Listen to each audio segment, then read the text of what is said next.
Michael William Denny of ThunderShamanism.com, and today we're going to be talking about Chapter 7 of the book Wealth Shaman, Attracting Wealth Through Shamanic Principles.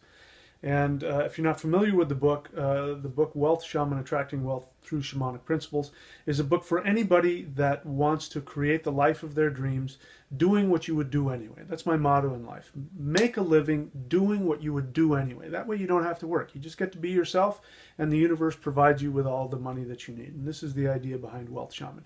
Specific shamanic principles to help you achieve that. So again, we're going to talk about Chapter 7.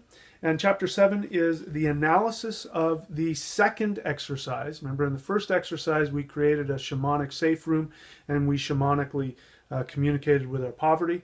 And then we found out that our poverty is actually our prosperity trying to work for us. And so the second exercise is we communicated directly to our prosperity. Now, we're analyzing that. And the analysis of that is that whatever it is that your prosperity told you you're supposed to do, you have to go do it.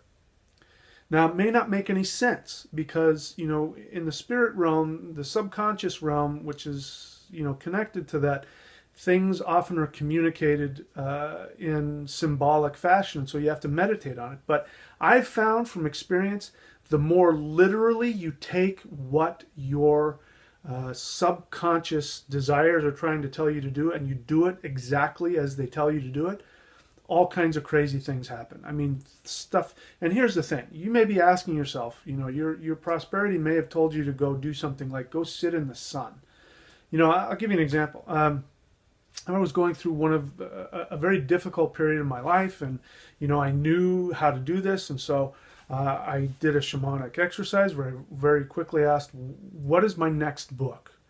And what came out was happiness. And I was not happy at that point in my life. Sometimes you go through difficult periods, and I'm like, right now, I don't know the first thing about happiness. But what happened is, writing that book, actually, I taught myself how to get back into a state of happiness.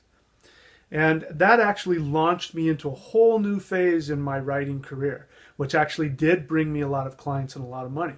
So you've got to listen to what it tells you to do. It may not make any sense to you, but you got to do it. And this is the strange part, because you think, well, I'm just doing these shamanic fantasy exercises, and I'm listening to, what is this, just my head telling me things? You have to trust. You have to trust that, number one, the universe is not going to abandon you. And number two, you have to trust that your soul knows what it wants. And this is all we're doing. We're just going back to our original spirit. Remember the shamanic principles we talked about in the first part of the book?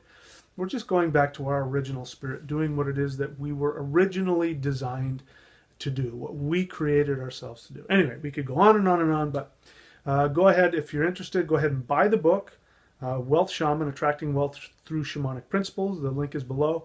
Or you can get the audio CD version. The link is below. Or you can call me directly right now and talk to me on the phone, and I will answer any of your questions.